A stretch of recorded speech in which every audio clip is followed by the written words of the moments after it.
Ben Shapiro, Squeaky Benjamin, is back in the news. He went on Fox News to talk about Ben & Jerry's ice cream. Now, Ben & Jerry's recently, as I'm sure all you guys know, we covered it on this show, Ben & Jerry's decided we are no longer going to sell our ice cream in the occupied territories. They didn't say we're going to stop selling it in all of Israel. They said the illegally occupied territories were going to stop. Well, the right flipped out. The Israeli government flipped out. Ben is going to feed into this nonsense. Here he is. What do you think about this Ben & Jerry's situation? I know that in theory, you've been against boycotts, but this time, what do you think? The fact is that I was against boycotts maybe 10 years ago, and now because the left keeps renormalizing all of these institutions, turning all of these corporations into basically weapons of the woke, this means that everybody who doesn't want to see that happen, if you want to see corporations go back to neutral, we're going to have to establish some form of mutually assured destruction here, where we say, listen, you guys go woke, you go broke, and if you want to go back to neutral, then we will start patronizing your product again. But the problem is that there's a vast asymmetry in which the left decides that they are going to weaponize corporations against people who disagree. And then the right says, well, we're against boycotts. Well, that sort of asymmetry ends with the renormalization of every one of these corporations in favor of the left, and that has to stop, obviously. What do you think will happen in the end on this Ben & Jerry's front?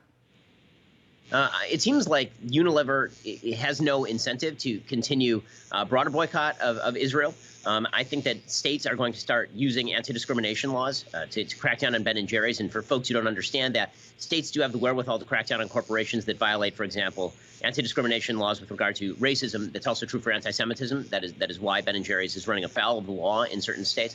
I think that Ben & Jerry's is unlikely to back down, but frankly, I think that Israel doesn't need Ben & Jerry's ice cream. I think there are plenty of other brands they can use. There's plenty.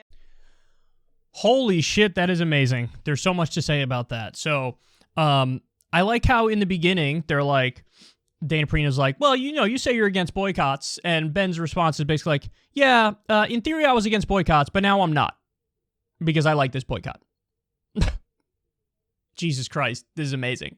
So, for those of you who don't know, Israel, like, some foreign relations minister or something in Israel tweeted that, the 30-plus states that have anti-BDS provisions on laws on the books, that they should basically go after Ben & Jerry's. I don't know what they think is going to happen. Like, what do they think? Do they think Ben & Jerry are going to be locked up as a result of this or something? Or that they're going to be fined or whatever? I don't know what they think is going to happen, but clearly they want the book to be thrown at Ben & Jerry's. And so Ben Shapiro is saying, I know I argue all the time against boycotts because oftentimes the left are the ones doing these boycotts. But now that it's the right doing it and going after somebody, well, now I'm in favor of it. And his reason, his reasoning is basically, well, when the left does it, it's bad, but when we do it, it's good. So in other words, that Mr. Logical Consistency and I have principles is like, I'm not logically consistent and I don't have principles. And that's okay, because on this issue, I feel strongly about it. So when he feels strongly about an issue, yeah, boycott, use whatever tactics, even if I view them as not legit tactics.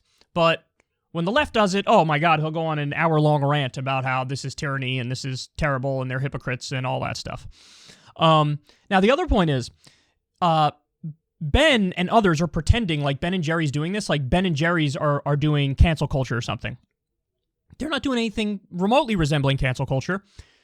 Ben & Jerry's decided to do something that they themselves want to do because they think it's the moral thing and the ethical thing to do. They're not canceling anybody else or demanding that anybody follows along with them. They're saying, hey man, we don't want our ice cream to be sold in illegally occupied territories where Palestinians are getting their homes bulldozed on a regular basis and Israel continues to steal land.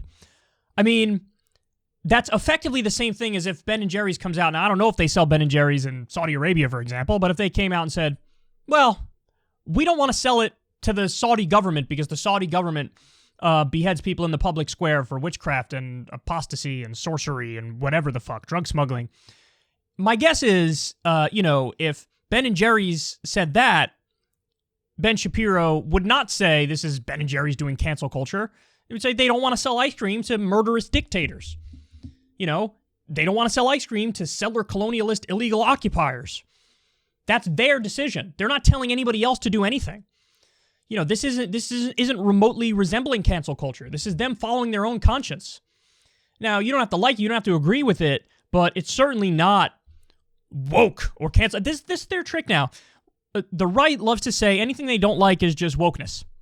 Anything they don't like is just cancel culture. And it's like, no, this is just somebody doing something moral on their own. And then the best part is he talks about how, there's these anti-discrimination protections for Israel, just like there's, anti-discrimination protections on race, for example.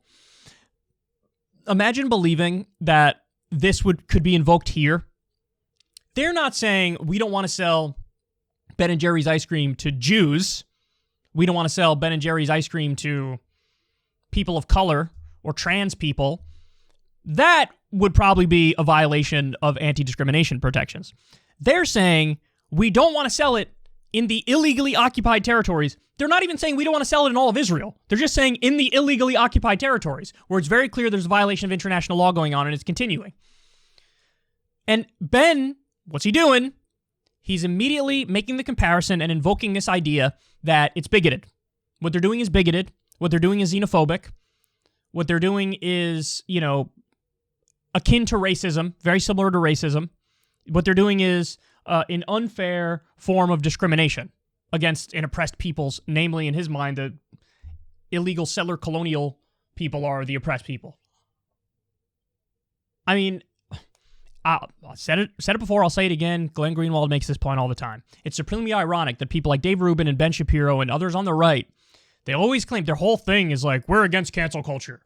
And they engage in it, or excuse me, not cancel culture. Well, they say they're against that too, but we're against identity politics. And then they immediately engage in it when it comes to Israel. All the time, nonstop. And this is just a great example of it right here. All of a sudden, Ben is the biggest identitarian on the planet. Ben, is huge on using the same sort of rules and the same logic that, somebody who believes in identity politics on the left would use. He starts invoking all those exact same arguments when it comes to Israel and when it comes to being Jewish. And, I mean, the hypocrisy is just overwhelming. He's just dripping in hypocrisy. So he's the one who's triggered. He's the one who's a snowflake. He's the one who's engaging in cancel culture. He's the one who's using identity politics. He's the one who's actually being, woke. What do you think it is when you're saying we should officially punish a business for doing what they want to do and not, this has nothing to do with anybody else? We should punish them because they're doing what they view as a moral stand. Let's do a boycott. Let's use the power of the law to go against them. By the way, Ben & Jerry, they have a First Amendment right to do what they're doing here in the U.S. They're legally allowed to do this. And by the way, those anti-BDS laws, they've been 3 or 4 court cases have said they're all unconstitutional. Because they are. Because you're punishing people directly for political speech. And he doesn't bring any of that up. That's not his position. Of course, his position is this is bigotry, this is xenophobia. Somehow Ben & Jerry are the ones doing cancel culture and wokeness. No, Ben, I think that's you. I think you're the one doing it. And I think everybody can see how big of a hypocrite you are. It's sort of amazing. He's saying, let's use the exact same tactics of the people who I say I despise and who I say are hypocrites and who I say have no standards. Let me use those exact same tactics because now I'm on the other side of the issue. Don't tell me this is some sort of high-minded intellectual. This is a complete partisan hack.